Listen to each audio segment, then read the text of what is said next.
Assalamualaikum warahmatullahi wabarakatuh. Nggak dingin nampaknya mah. Pak Ji, AC dingin ya. Assalamualaikum warahmatullahi wabarakatuh.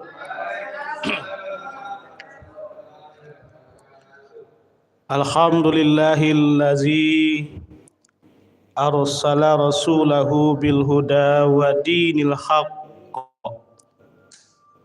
liyuzhirahu 'alad dini kullih wa kafa billahi syahida. Ashhadu an la ilaha illallah wahdahu la syarikalah wa ashhadu anna Muhammadan abduhu wa rasuluh la nabiyya ba'dah. Yang sama-sama kita hormati Bapak, kita hormati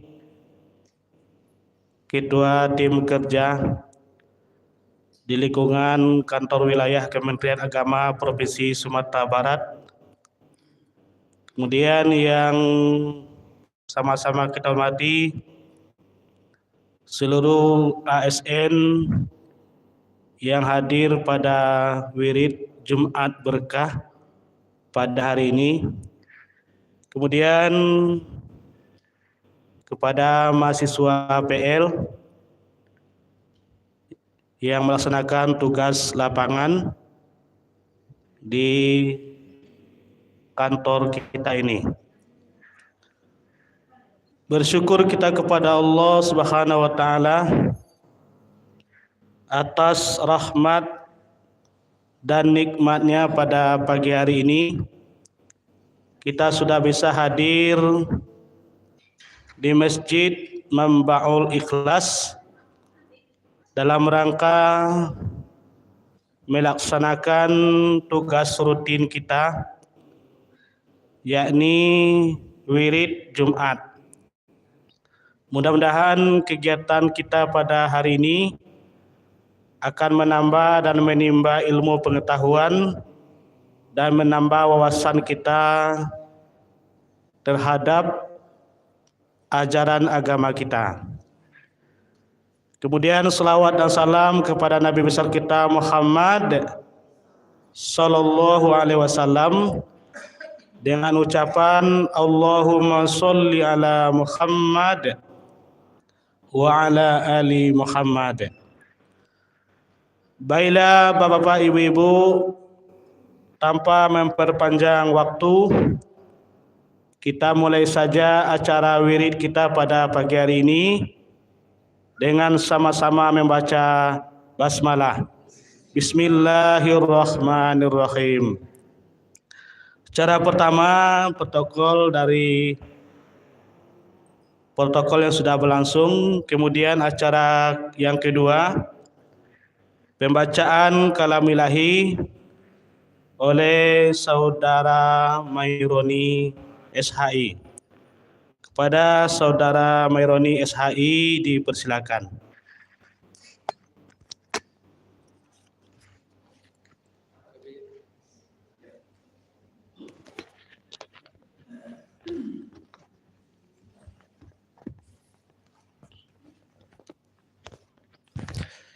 Assalamualaikum warahmatullahi wabarakatuh.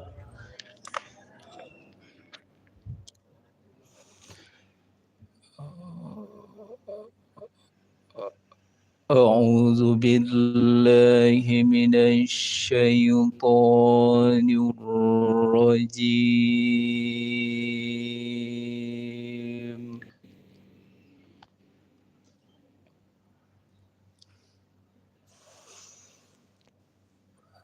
Bismillahirrahmanirrahim.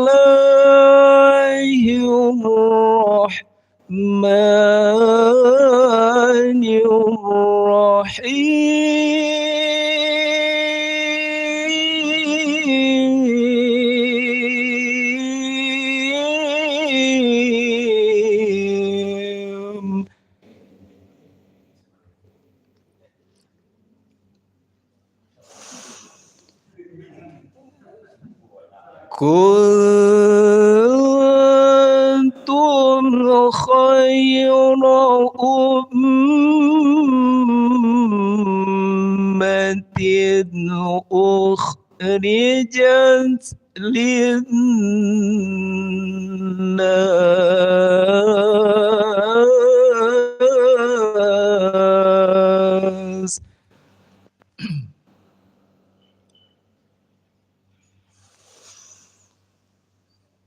تأمرون بالمعروف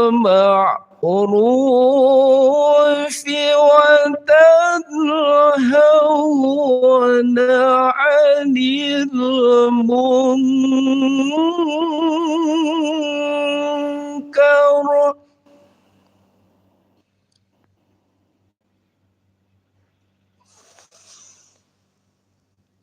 وتنهون عن المنكر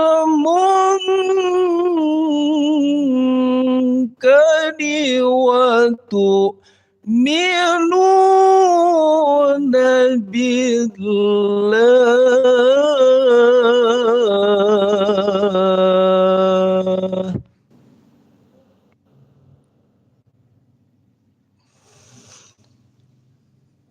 ولو آمن أهل الكتاب لكان خيرا لهم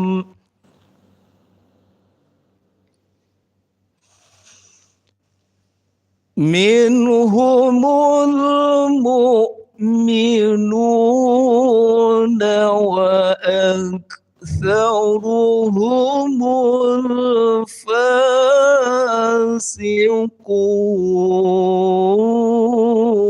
الفاسقون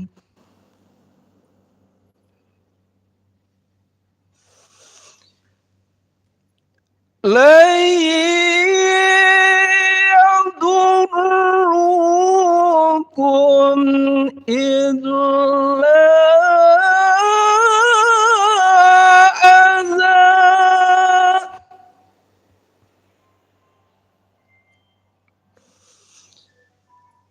وإن يقاتلوكم يولوكم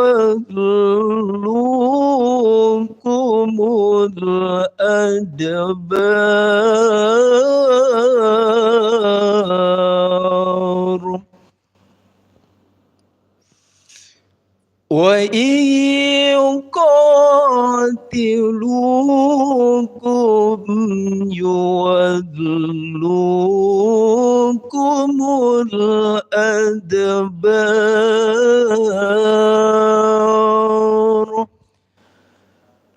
ثم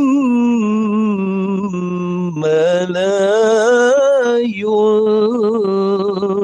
ينصرون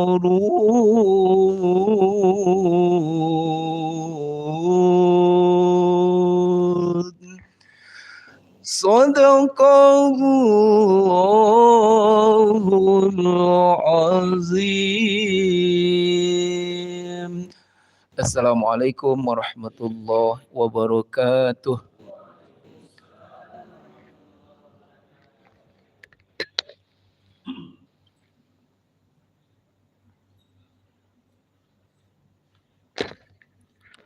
Terima kasih kita ucapkan kepada saudara Maironi SHI,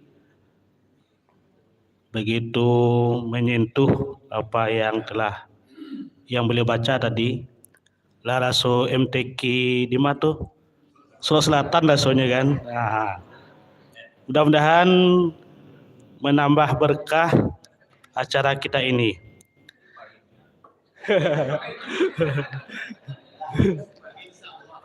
Acara selanjutnya, acara inti kita pada pagi hari ini, yaitu ceramah agama dalam rangka Jumat Berkah yang disampaikan oleh Al-Mukarram Al-Ustadz Abadi SOCI MA Tenaga Dalam. Kepada Al-Ustadz, waktu dan tempat disilakan.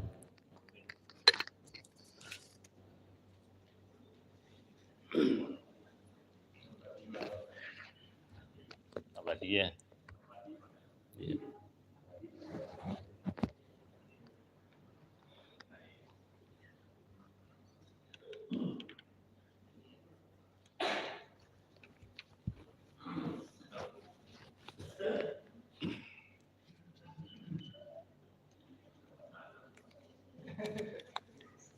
Alun mulailah mental lah dibayar sudah.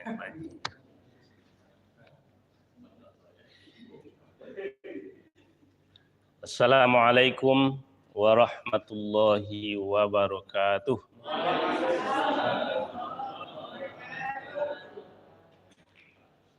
Alhamdulillahilladzi nahmaduhu wa nasta'inuhu wa nastaghfiruhu wa na'udzu billahi min syururi anfusina wa min sayyiati a'malina. May yahdihillahu fala mudhillalah wa may yudlil fala hadiyalah. Asyhadu an la ilaha illallah wahdahu la syarikalah wa asyhadu anna Muhammadan abduhu wa rasuluh sallallahu alaihi wasallam la nabiyya ba'da. Faqala Allah ta'ala fil Qur'anil Karim A'udzu billahi minasy syaithanir rajim. Bismillahirrahmanirrahim.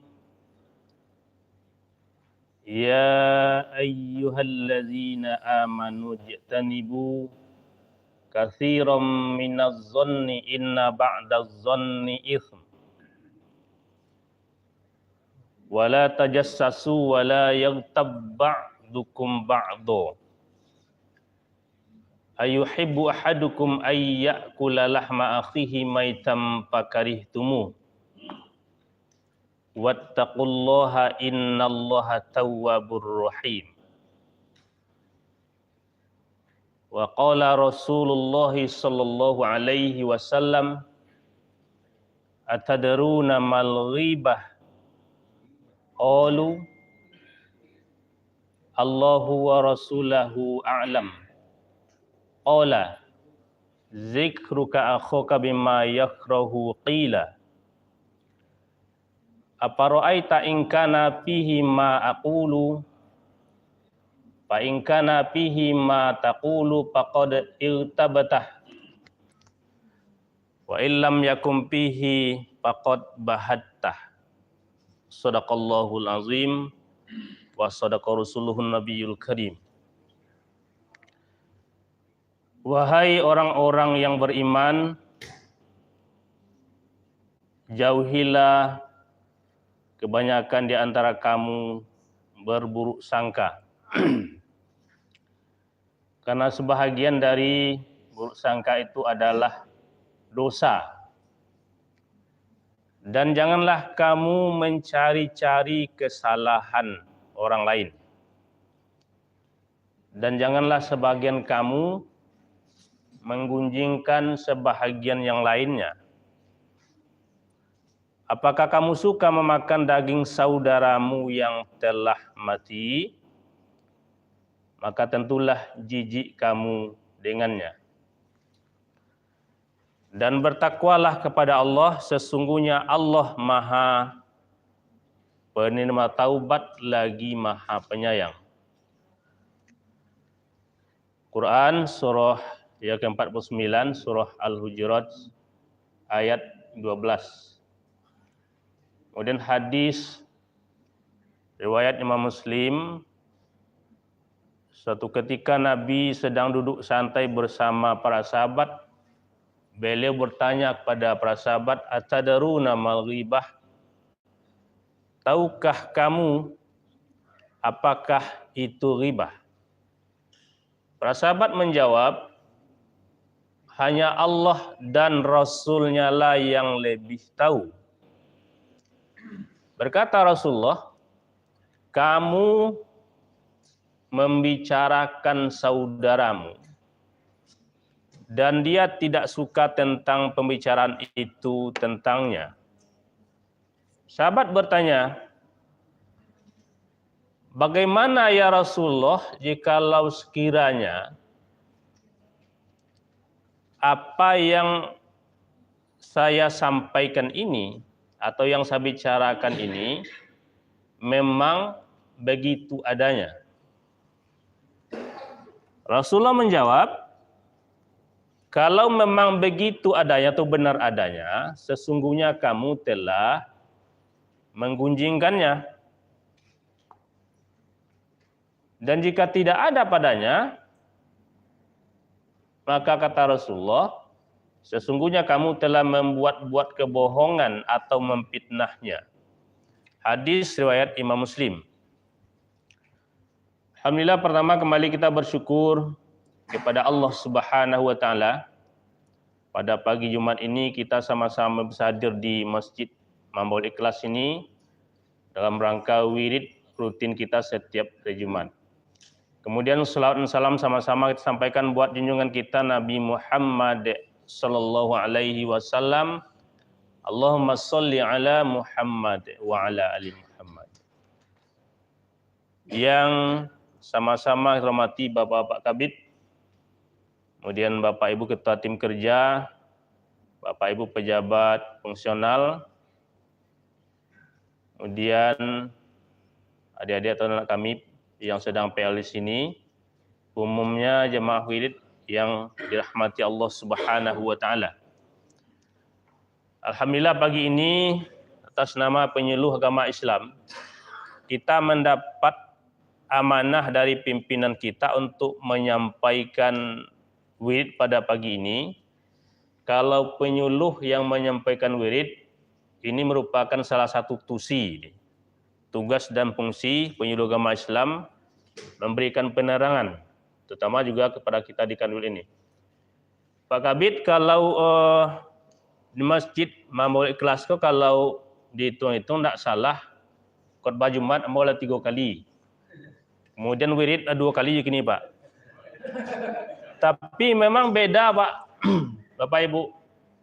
Kalau di masjid di luar, di jemaah di luar, beban mental memberikan kajian itu enggak seberapa. Tapi kalau di sini merupakan salah satu uji nyali rasanya. Kalau ceramah di kandang awak sendiri, tempat sendiri kok. Uji nyali. Jadi kalau ada penyuluh yang enggak berani di situ untuk memberikan ceramah, berarti nyalinya masih kurang.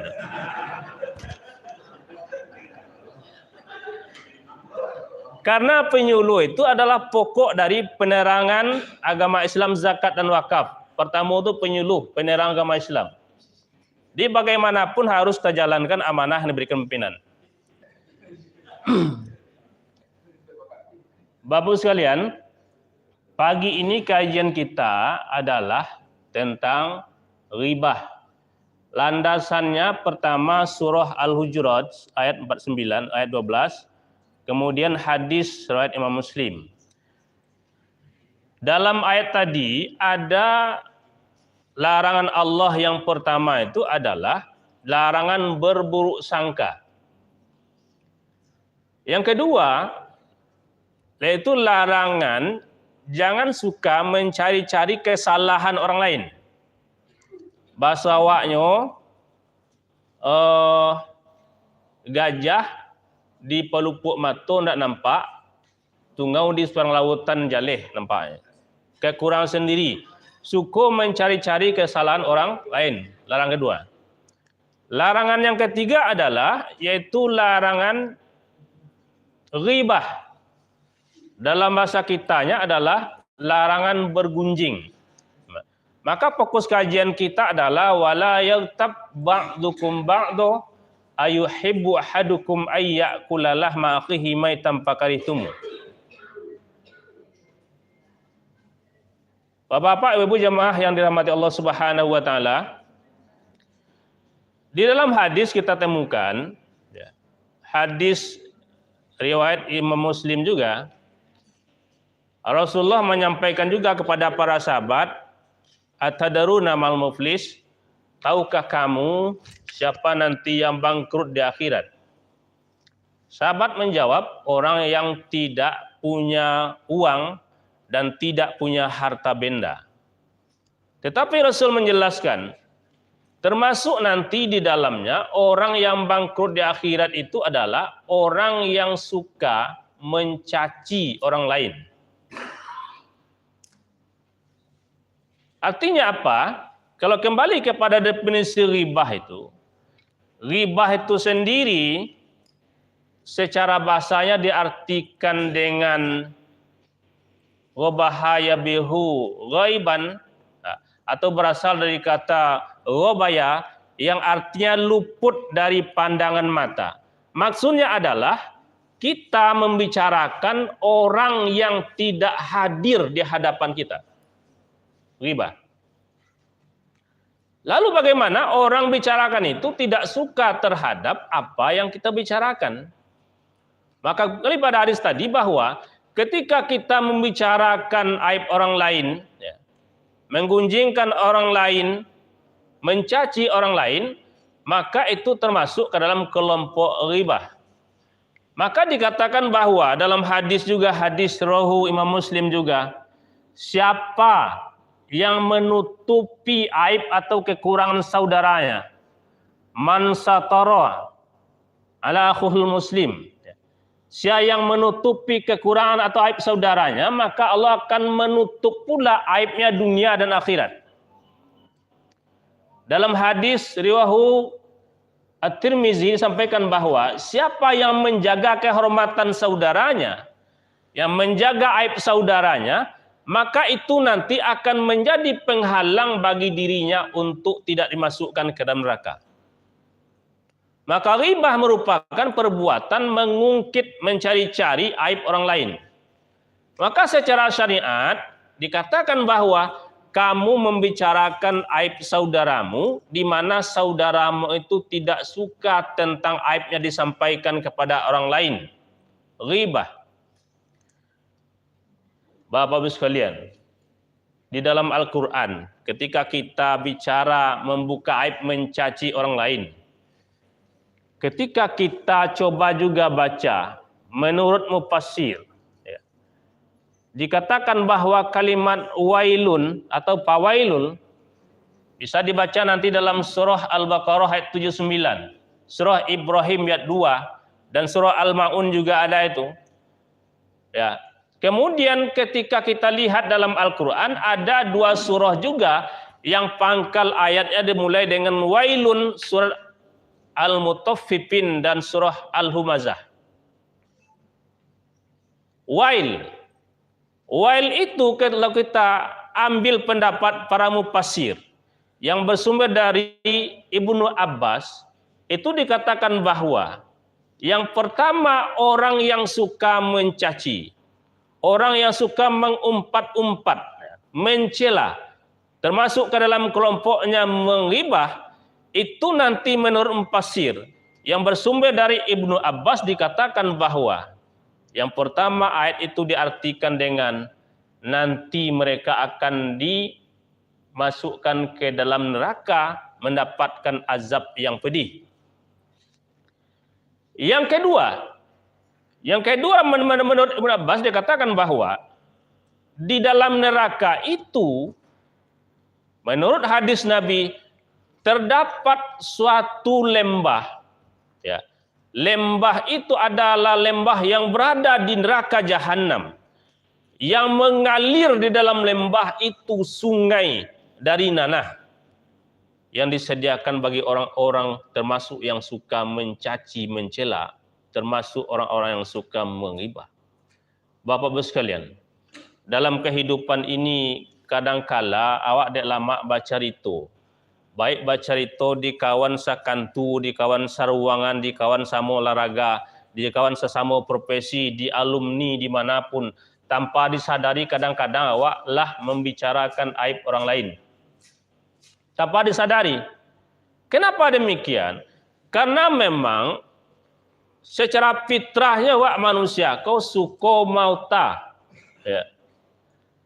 Maka kalau ada yang suko diam-diam saja, itu bersyukur itu Pak. Kawan lah banyak mau tanya diam saya. Kawanlah banyak ceria semacamnya no saya. Tak banyak cerita dah. Kalau kecil Pak Yones mungkin saulah mana dah Pak. Tak banyak cerita dah. Itu memang benar-benar tuh, sudah benar dia dah. Kenapa demikian? Karena semakin banyak bicara, semakin banyak ngomong, kadangkala awak mau tahu-tahu mau ngomong-ngomong itu yang bicarakan aib orang lain. Aib orang lain. Yang dibicarakan kekurangan orang lain. Apa sih penyebab sebenarnya? Penyebab suko menghibah itu yang pertama adalah perasaan sakit hati. Orang kalau sakit hati disebabkan oleh seseorang itu, maka dia akan suka menceritakan aib kekurangan orang yang menyebabkan dia sakit hati. Satu. Yang kedua, orang suka menghibah itu biasanya karena dia dengki, iri. Ya. Padahal dikatakan dalam hadis, dengki itu membakar kebaikan bagaikan api, membakar kayu yang kering. Dengki, iri hati. Suka menghibah itu juga disebabkan karena basawaknya mambik muko. Ya. Mambik muko. Suko mencari angko tu. Dek mambik muko ke pimpinan atau lain-lainnya lah dipergunjingkan. Tapi kalau tujuan dia melaporkan kepada pimpinan untuk memperbaiki kesalahan temannya itu, kesalahan bawahan tadi itu boleh tujuannya. Tapi kalau hanya sekedar untuk mambik muko, itu nggak boleh. Riba. Dia buruk-burukan supaya awak lebih diperhatikan pimpinan. Padahal lah ditambah-tambah ceritanya. Nggak boleh. Riba. Kemudian menghibah itu juga sebenarnya disebabkan oleh karena memang dia menganggap itu suatu hobinya. Karena nak do kesibukan lain. Kerajo lah ya. Dia nak do kerajo ko. Tu mau tahu kawan saya. Iko segala macam. Akhirnya begitu. Jadi Bapak Ibu sekalian, itu penyebab-penyebab orang melakukan perbuatan riba. Kemudian kalau kita lihat, riba itu sangat luas sekali. Kalau Imam Al-Ghazali, beliau katakan riba itu tidak hanya sebatas lisan, tapi riba itu juga menyangkut tulisan, riba itu juga menyangkut dengan isyarat, ya. Riba itu juga menyangkut dengan perilaku kita. Riba. Kemudian Imam Yusuf Al-Qardawi boleh sampaikan bahwa riba itu adalah semacam usaha perilaku untuk menghancurkan. Menghancurkan apa? Menghancurkan harga diri orang lain. Tapi yang jelas menurut Imam An-Nawawi, riba itu cakupannya sangat luas. Orang bisa diribah dari bentuk fisiknya. Bentuk fisik orang bisa menjadi bahan ribah. Orang juga bisa diribah dari pasangan hidupnya, istrinya atau suaminya bisa jadi bahan ribah. Orang juga bisa diribah dari amal ibadahnya. Pai solat saja ke masjid Imam Ikhlas kok bisa jadi bahan ribah. Contoh. Syanu tu solat sebelah awak kareh-kareh bana kan. Padahal awak ke solat lah. Padahal awak ke solat lah. Kalau solat berjamaah kan awak secukup terangan di awak surang saja kan. Tapi kalau ada kawan sebelah, awak membaca terangalo ke kanan, terangalo ke kirinya solat kan. Baca ke kareh. Bismillahirrahmanirrahim. Kan kareh tu. Tak gaduh sebelah, tu jadi bahan ribah. Bahasa anu tu solat tu. Keluar dari masjid, bahasa anu tu solat tu. Bah tu. Solat tadanga saja awak. Dah khusuk dia dah. Tu ribah juga itu. Ibadah seseorang. Riba itu juga bisa dari harta apapun bentuknya. Rumah bisa jadi bahan ribah. Oto kawan bisa jadi bahan ribah ya. Contoh. Bali oto baru lo saya nutul nak korupsi itu. Ada-ada saja itu. Ada-ada saja pokok bisa. Apapun bisa ribah menurut Imam An-Nawawi itu. Maka apapun yang menyangkut diri seseorang, hati-hati kisah, itu bisa menjadi bahan riba. Bapak sekalian, Jadi sebenarnya riba itu tidak menyangkut hanya riba secara lisan. Pada kesempatan ini kita nggak panjang-panjang ceramah, karena sebenarnya awak tahu, seperti ustaz-ustaz lain menyampaikan, rata-rata awak di Kanwil kalau secara keilmuan rata-rata lah hebat-hebat sedonya. Ya. Boleh basic banyak yang agama, bahkan sudah banyak yang calon doktor. Ya kan Haji Hami Mulyawan doktor sebentar insyaallah. Ya. Sudah tinggi-tinggi ilmu. Tak perlu panjang-panjang kita ceramah. Ya. Yang penting adalah bagaimana kita berusaha untuk lebih baik mengamalkan kajian-kajian yang kita ketahui. Itu yang lebih penting. Ya. Kita bahas sedikit tentang riba secara lisan. Riba lisan. Di zaman Rasulullah SAW bahwa ketika ayat bicara begini, ayuhibbu ahadukum ayyakula lahma akhihi maitam fakarihtumu. Ya. Wala yaktab ba'dukum ba'do ayuhibbu ahadukum ayyakula lahma akhihi maitam fakarihtum. Awak dilarang bergunjing, kemudian apakah kamu suka memakan daging saudaramu yang telah mati? Fakarihtumu, maka tentulah kamu jijik dengannya. Ketika kita lihat ayat ini, kejadian di zaman Rasulullah SAW itu memang terbukti bahwa orang-orang yang suka menghibah itu memang seperti betul dia memakan bangkai. Kalau kini terjadi itu Pak Kabid, mungkin luar biasa. Ya. Artinya apa? Kadang-kadang maaf saja Bapak Ibu, riba itu dimanapun terjadi. Di pasar ada riba, di kantor kadang ada riba, di tempat olahraga ada riba. Kadang-kadang ambo sampai di kelompok ibu majelis taklim mereka. Kadang-kadang ibu-ibu majelis taklim sebahagian kecil, tidak banyak, ada sebagian kecil lah mungkin. Kadang-kadang di masjid mengribah juga. Ya. Ribah. Di zaman Rasulullah apa yang dikatakan ayat tadi terbukti bahwa orang-orang yang mengribah itu memang seperti makan bangkai. Ada dua peristiwa kita contohkan. Ya. Pertama, di zaman Rasulullah, cerita ini sangat populer di berbagai kitab para ulama. Ada dua orang perempuan yang sedang berpuasa. Dua orang perempuan yang sedang berpuasa di zaman Rasulullah sudah hampir masuk waktu berbuka. Menyampaikan permohonan kepada Rasulullah, "Ya Rasulullah, kamilah puasa, tapi kini ndak taluk rasanya lai menahan. Izinkan kami ya Rasulullah untuk berbuka." Kata Rasulullah, "Tunggulah barang sebentar lagi atau tunggulah sebentar lagi karena waktu berbuka lampion masuk." Akhirnya perempuan itu mengikuti kata Rasulullah, ditunggu. Tetapi ketika setelah berbuka perempuan itu, Rasulullah menyampaikan kepada para pembantu beliau namanya Ubaidillah, "Ya Ubaidillah, tolong kamu datang kepada dua orang perempuan tadi." Dibawa dua mangkuk kosong, tampek kosong. Ya. Datang kepadanya, lalu sampai di sana nanti suruh dua orang perempuan itu muntah pada masing-masing mangkuk ini, muntah.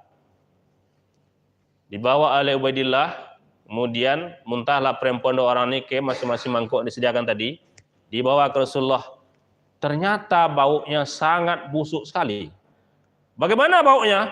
Baunya bagaikan bau bangkai sangat busuk. Bapak-bapak, ibu-ibu bayangkan, awak di tempat awak saja, di rumah kah dimanapun, bangkai manci saja, itu lah lama balik-balik paritnya kan. Apalagi bangkai kucing, sampai muntah malah. Busuk sekali. Ditanya Ubaidillah, "Ya Rasulullah, apa penyakit dua orang perempuan ini?" Kira-kira Rasulullah menjawab begini, penyakit dua orang perempuan ini secara fisik tidak, tapi penyakitnya adalah dia sedang berpuasa, tetapi dia selalu bergunjing. Ya. Dua perempuan tadi sedang berpuasa, selalu bergunjing. Itu peristiwa pertama di zaman Rasulullah. Terbukti ya tadi bahwa orangnya makan bangkai. Yang kedua, ada dua orang perempuan datang kepada Rasulullah, meminta perbekalan makanan, diminta kepada Rasulullah. Rasulullah menyampaikan kepada sahabat beliau Salman, ya Salman, tolong bawa 2 orang ini kepada ketua Baitul Mal. Ya.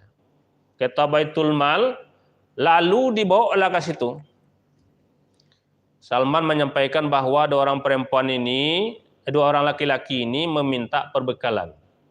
Kemudian sampaikan ketua Baitul Mal bahwa ini gudang sedang kosong, perbekalan tidak ada.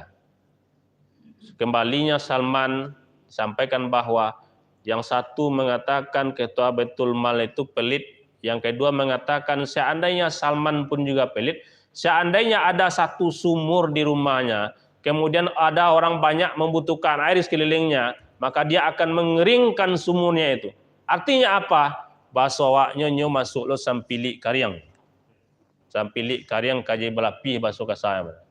Begitu, sempelit deh. Artinya apa? Kemudian Rasulullah setelah 2 orang laki-laki ini datang ke hadapan Rasulullah, Rasulullah berkata, saya mencium bau bangkai dari mulut kalian berdua. Tabaun dari Rasulullah, bau bangkai dari mulut laki-laki yang bodoh tadi. Apa dosa yang telah dilakukannya? Dia telah menggunjingkan ketua Baitul Mal dan telah menggunjingkan Salman. Artinya apa? Maka hati-hati kita, sedikit saja kita mengibah. Ya. Kalau di zaman Rasul langsung itu terbukti bahwa dia sama dengan makan bangkai.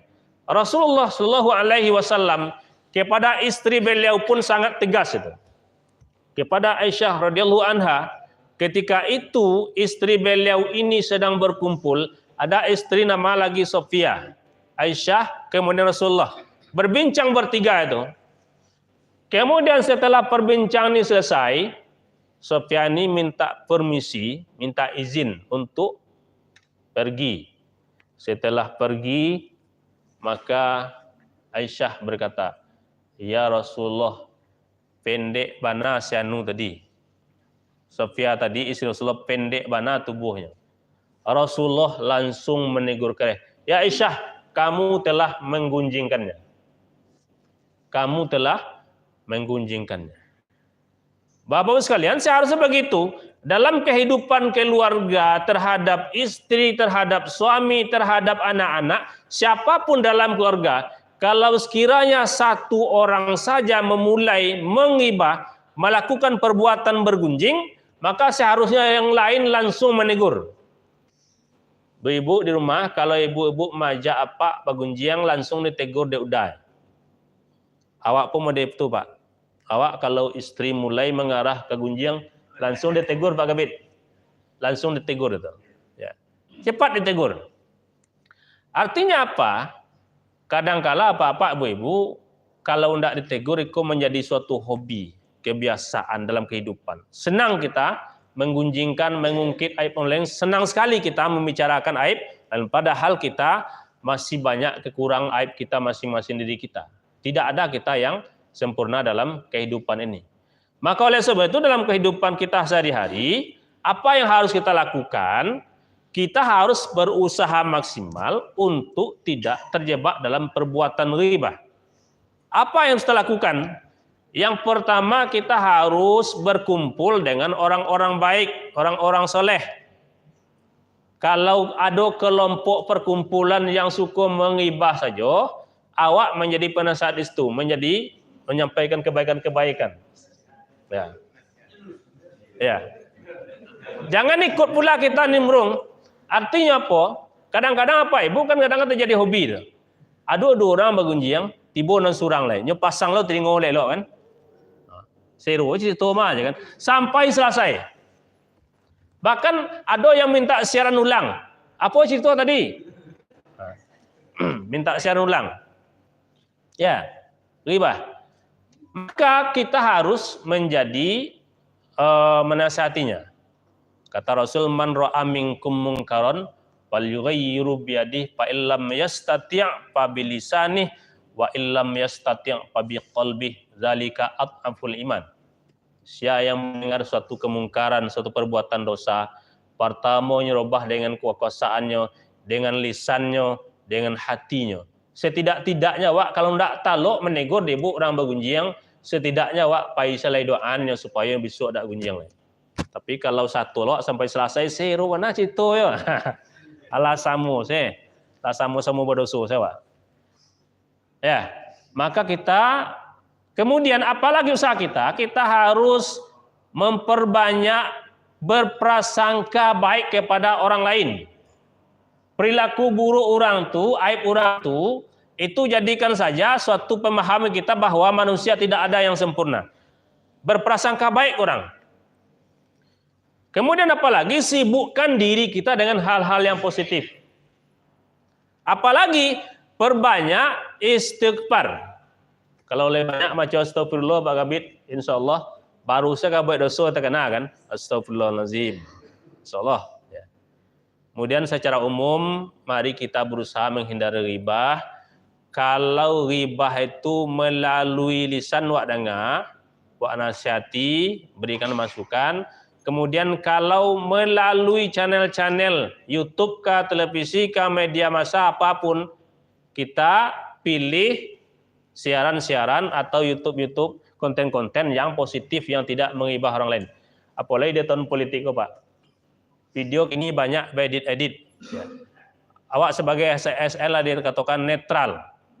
Walaupun masing-masing awak punya hak pilih.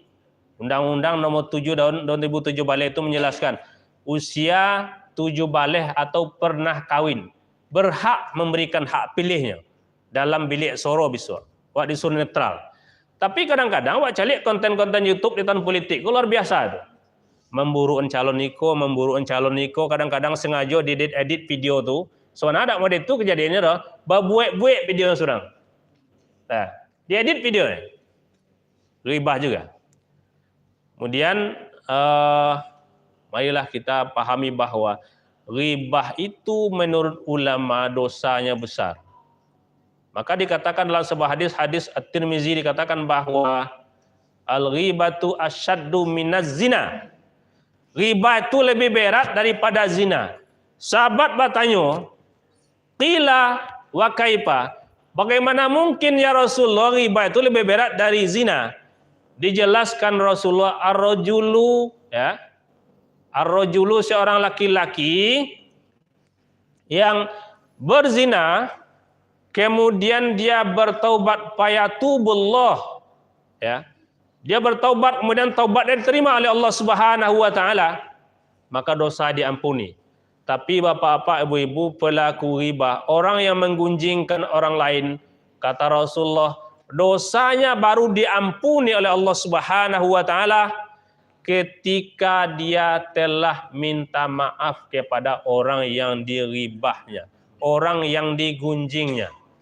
Kira-kira kalau lain surang apa-apa awak mengibah orang tu surang minta maafnya. Kalau Pak Haji Jasrial ya. Mengibah kawan lebih dari 5. Cari orang 5 orang.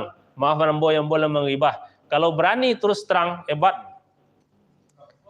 Ya. Kalau sekampung diribah bah. Sekampung. Kalau orang lama meninggal tu payah tunggu hitam tak maaf lah Itu bahayanya dosa ghibah. Maka mari kembali sama-sama kita berusaha maksimal untuk mengamalkan kajian-kajian keislaman, terutama kita tidak melakukan perbuatan ghibah dalam kehidupan sehari-hari. Mungkin demikian kajian kita pada pagi ini. Artinya Pak Kabit, rasa-rasanya insyaallah lolos uji nyali rasanya. Rasa-rasanya.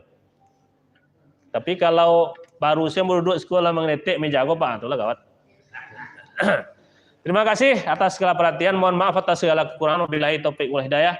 Wassalamualaikum warahmatullahi wabarakatuh.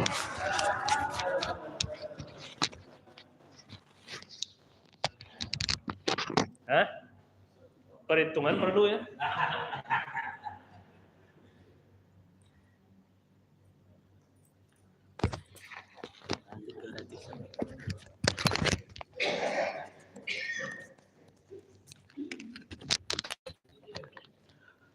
Terima kasih kita ucapkan kepada Al-Ustadz Al-Mukarram Bapak Abadi SOSIMA. Begitu menarik apa yang beliau sampaikan tadi tentang bahaya riba. Bahaya ghibah. Kata kuncinya Bapak dan Ibu, marilah kita dengarkan satu hadis. Man kana yu'minu billahi wal yaumil akhir falyakul khairan aw liyasmut. Barang siapa yang beriman kepada Allah dan hari akhir, hendaklah ia berkata yang baik-baik saja, kalau tidak antok. Antok itu artinya diam. Jadi mudah-mudahan ke depan kita lebih selektif lagi dalam berbicara, jangan sampai kita membicarakan orang lain.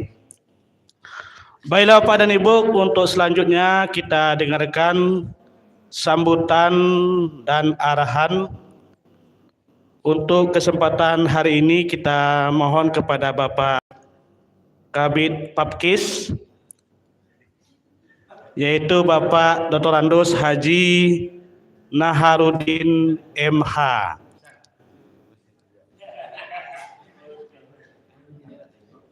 Kepada beliau waktu dan tempat disilakan.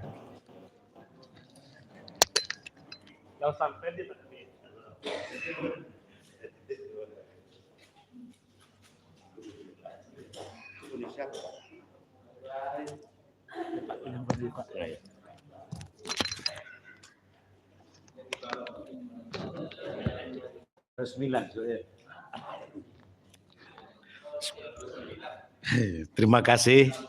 Assalamualaikum warahmatullahi wabarakatuh. Alhamdulillah. Alhamdulillahillazi hadana li hadza wa ma kunna linahtadiya laula an hadanallah.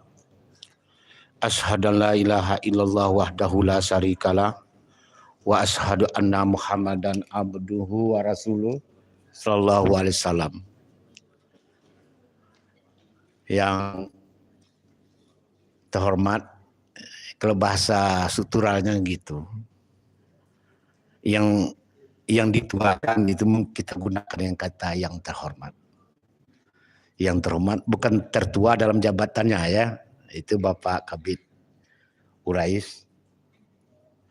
Yang kami hormati, nah itu kan bahasa sutural itu, bapak-bapak dan ibu-ibu yang tergabung dalam JFT, ketua tim kerja dan pelaksana, serta anak-anak kita.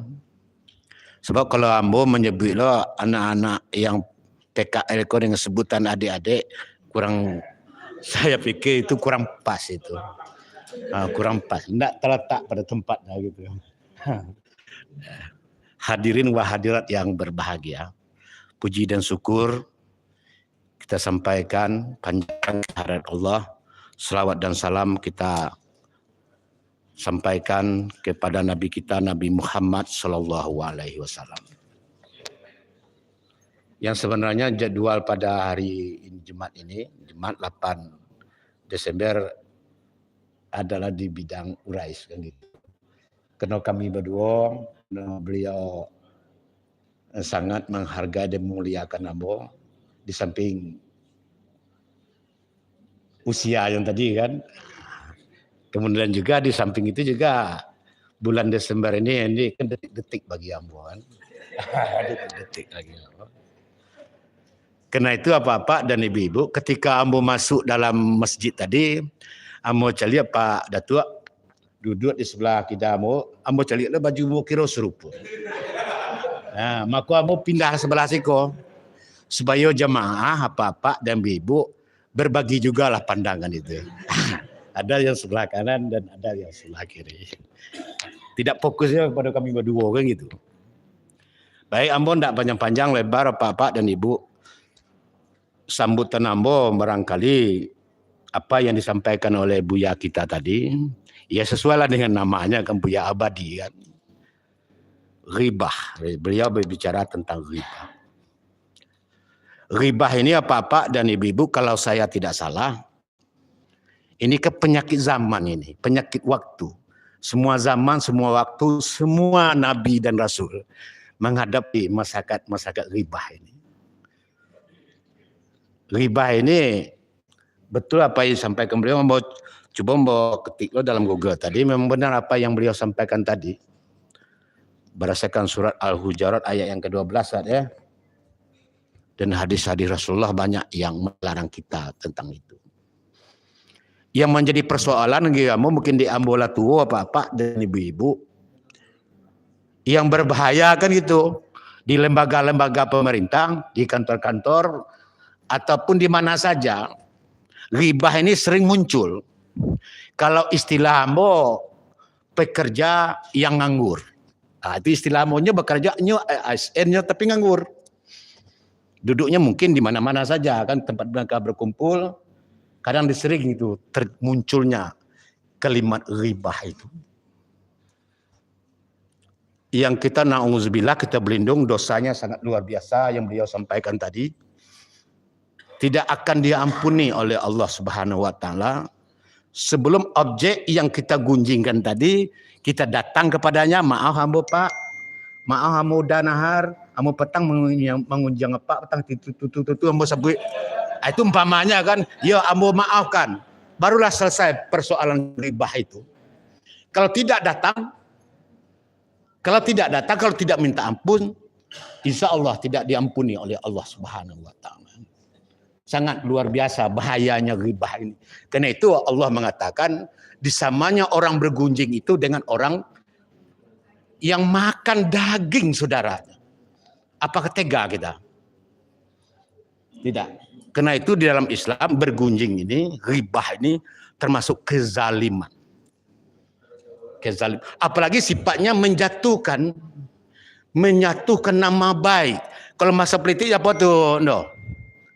Menjatuhkan karakter seseorang. Hah? Baik. Kalau black campaign sebenarnya Bapak dan Ibu, kalau yang di black campaign itu tidak ada pada diri seseorang itu, tapi dirinya tidak melakukan, itu bukan black campaign. Yang ribah ini menceritakan, menyampaikan pada orang lain betul-betul terdapat pada seseorang itu. Nih orang, kalau istilah Ustaz tadi, pernah di zaman Rasulullah, di hadapan Rasul, datang seorang wanita rendah, bocil apa nama kecil ya, datang sehingga keluar.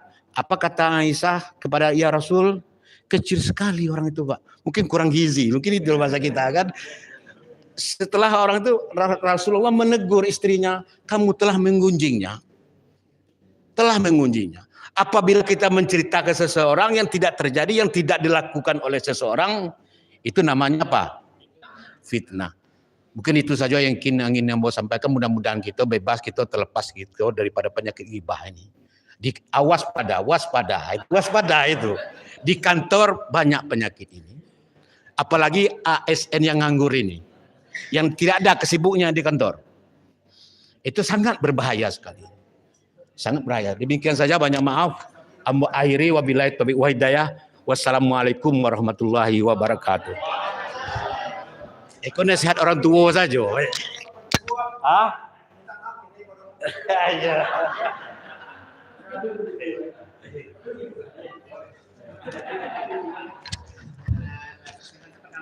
Terima kasih kita ucapkan kepada Bapak Kabid Papkis, Bapak Dr. Andos Haji Naharudin MH.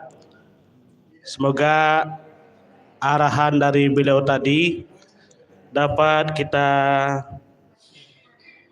amalkan dalam kehidupan kita sehari-hari. Kemudian informasi infak untuk hari ini berjumlah 310.000. Jadi nampaknya iman kita semakin meningkat walaupun jumlahnya tidak terlalu banyak, tapi infaknya tetap banyak. Alhamdulillah. Kemudian untuk pelaksana wirid Jumat depan sesuai dengan jadwal adalah bidang PHU. Terima kasih atas segala perhatian dari kita semuanya. Saya sebagai protokol mengucapkan terima kasih banyak dan mohon maaf atas segala kekurangan. Wabillahi taufiq wal hidayah. Wassalamualaikum warahmatullahi wabarakatuh.